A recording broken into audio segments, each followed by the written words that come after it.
No siemanko. Jest środa, godzina 8.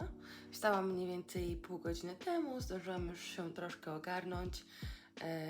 Wczoraj wieczorem byłam na cyklingu, więc przepraszam. Więc spało mi się dzisiaj niesamowicie. Uwielbiam ten sen po tym, jak wieczorem ma się taki większy wysiłek. Jaki mam wynik snu? 94 na 100, więc super. A dzisiaj będziemy razem gotować. Będziemy razem gotować coś super, ale zanim do tego jeszcze przejdziemy, to za godzinkę mam francuski. Od pewnego czasu przeszłam na platformę Lingoda online i staram się tam mniej więcej 2-3 razy w tygodniu po godzince uczyć się francuskiego dalej, ponieważ jak już mówiłam w ostatnim wideo, ten mój francuski jest już komunikatywny, mogę się porozumieć, mogę obejrzeć film, mogę pogadać, ale czuję, że jest jeszcze miejsce na improvement, więc cisnę z tym dalej. Ale w ogóle nie chciałam o tym rozmawiać. Chciałam rozmawiać o tym, jak ostatnio zaczęłam zaczynać dzień.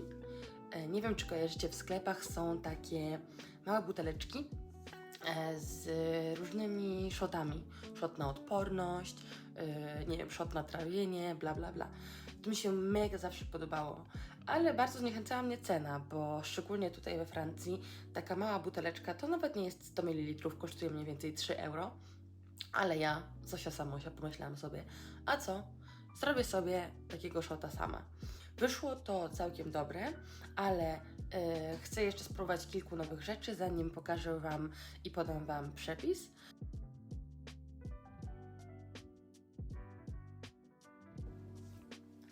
Więc czytałam, że takiego shota niektóre osoby mogą, a niektóre osoby nie powinny brać na pusty żołądek, na przykład jeżeli masz problemy ze zgagą, z refluksem, z wszystkimi takimi, jeżeli na przykład jakieś jedzenie powoduje, że no pali Cię w przełyku, to picie prawdopodobnie imbiru i kurkumy na pusty żołądek nie będzie dla Ciebie najlepsze. Ja z takimi rzeczami nie mam problemu, ale i tak zawsze zaczynam z rana wodą. Po obudzeniu się piję sobie taką jedną buteleczkę i potem szczelam szocika.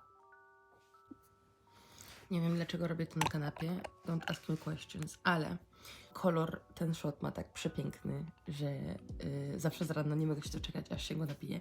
Jedną rzecz, którą powiedziała mi wczoraj moja mama, o której nie wiedziałam, to że kurkuma wchłania się dużo lepiej przy obecności pieprzu, a dokładnie, nie chcę teraz przekręcić nazwy tego składnika, ale piperyny, coś takiego podejrzewam. Więc dodajemy sobie jeszcze trochę pieprzu do środka. Zamykamy słoiczek.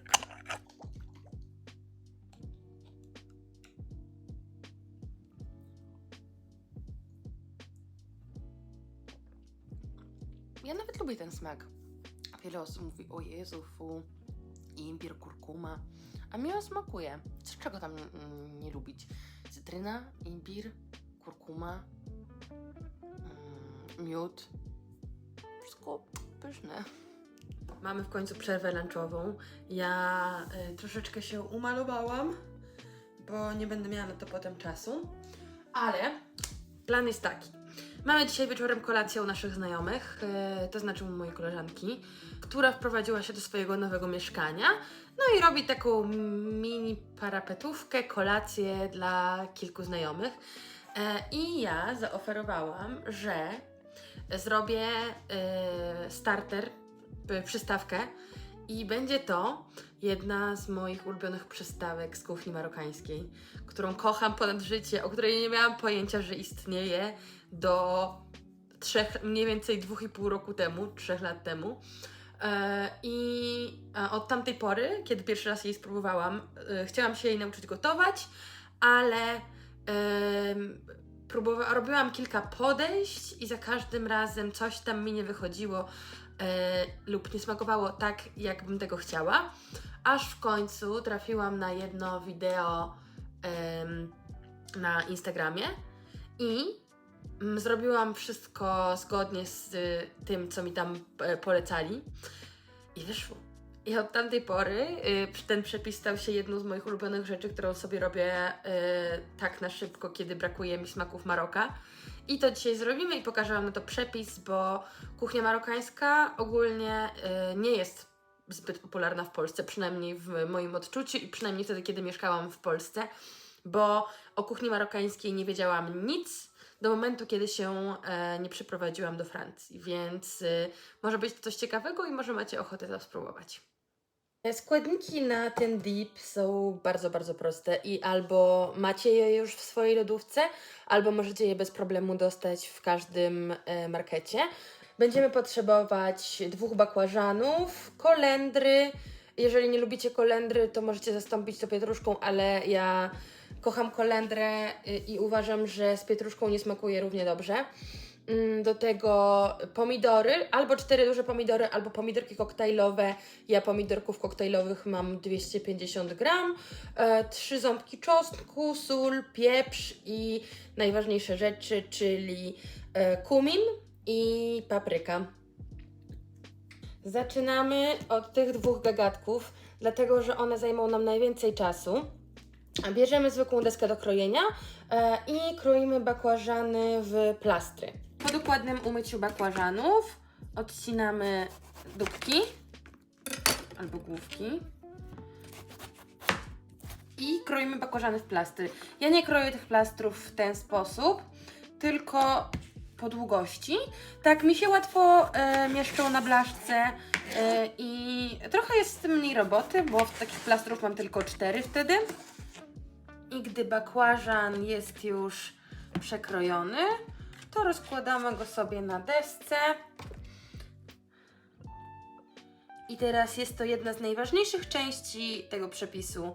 A aby bakłażan nie był gorzki, musimy go posolić i odstawić na chwilę 20-30 minut, żeby on sobie się wypocił. Dobra, jak już widzicie, nasze bakłażany się wypociły.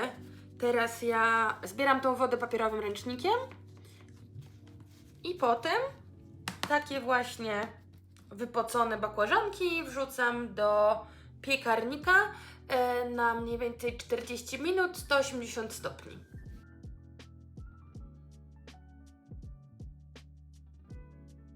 W międzyczasie zajmujemy się pomidoreksami. Ja mam tutaj takie malutkie naczynko żaroodporne, które sobie mogę włożyć do piekarnika, z którego właśnie bardzo często korzystam przy tym przepisie, bo jest idealnych rozmiarów i wrzucam do niego wszystkie pomidorki. Ja już je wcześniej umyłam, więc nie muszę tego robić po raz kolejny.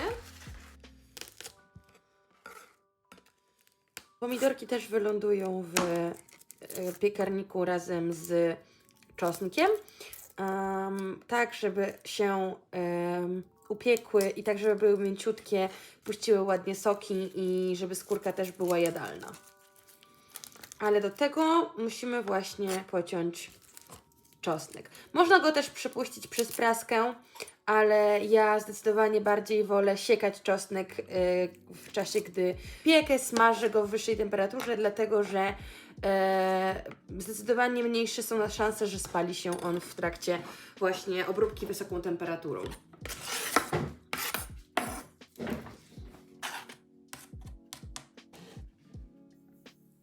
I teraz królowa każdej marokańskiej potrawy, czyli oliwa z oliwek. Nie żałujcie sobie jej.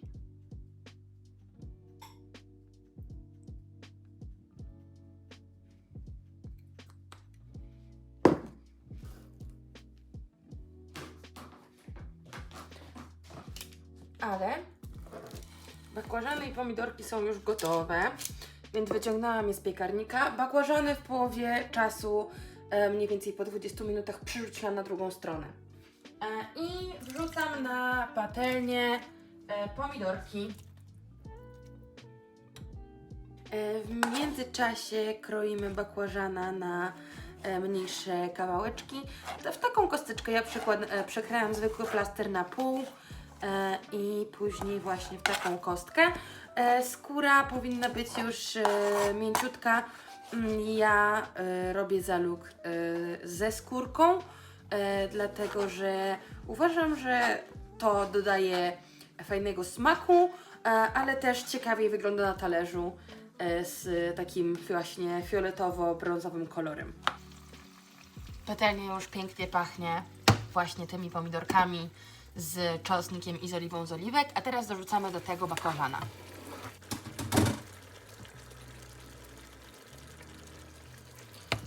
Bakłażan i pomidorki powinny być już na tyle miękkie, żeby bez problemu można łyżką trochę zmiażdżyć je w taką jednolitą pastę. Uwaga, bo pomidorki, szczególnie te koktajlowe, mogą pryskać. Tak ten dip wygląda właśnie po wymieszaniu.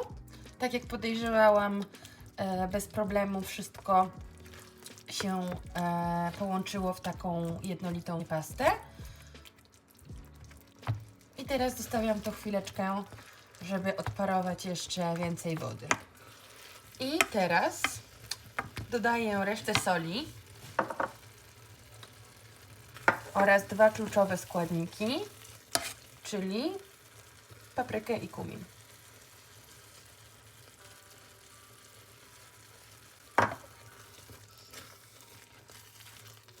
I ostatni już składnik naszego dipu, czyli kolendra.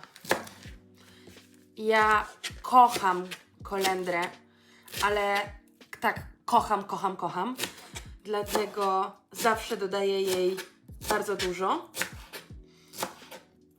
Ale oczywiście każdy powinien dostosować porcję ziół i przypraw do swoich preferencji. Dodajemy teraz tak mniej więcej 2/3 kolendry. Resztę zostawiamy do garniszu. Robimy ostatnie mieszu. No i próbujemy.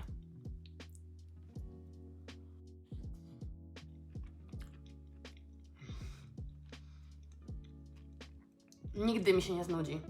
Ten przepis oficjalnie nigdy mi się nie znudzi. Pycha.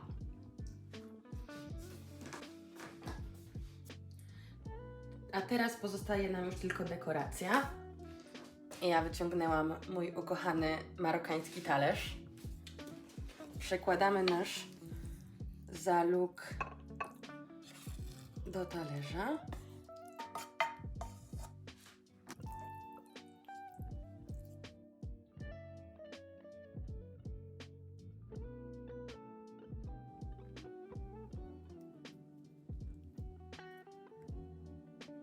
A teraz trochę o tym, jak to się je i z czym to się je. W Maroku zaluk bardzo często traktowany jest jako przystawka, którą dają nawet w restauracjach jako czekadełko za darmo przed głównym daniem. I ja właśnie też bardzo często jem zaluk przed głównym daniem jako starter, ale też zdarza mi się dodać to jako taki fajny, ciekawy dodatek do dania głównego, gdzieś w miseczce obok, tak żeby można było to spróbować. Jako przystawka je się to po prostu z chlebem, najlepiej oczywiście świeżutkim, chrupiącym, pysznym chlebem. I mam nadzieję, że dzisiaj będzie smakowało to moim znajomym na kolacji. Dajcie znać, czy Wam się podobało i czy macie ochotę na więcej marokańskich przepisów, bo szczerze mówiąc uważam, że kuchnia marokańska ma ogromny potencjał, jest bardzo, bardzo nieodkryta w Polsce. Ja sama dowiedziałam się o niej więcej dopiero po tym, gdy zaczęłam spotykać się ze zjedem. No i mam świetne źródło informacji, ponieważ o przepisach i sposobie przygotowywania dań dowiaduję się prosto od mamy zjeda. A tymczasem ja zbieram się, bo zaraz musimy wychodzić na kolację. Więc do zobaczenia w następnym vlogu.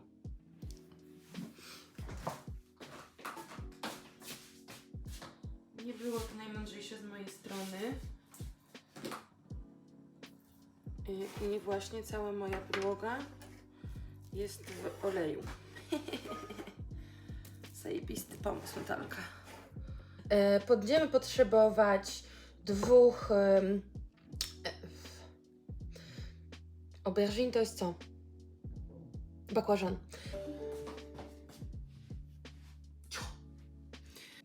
Przepraszam.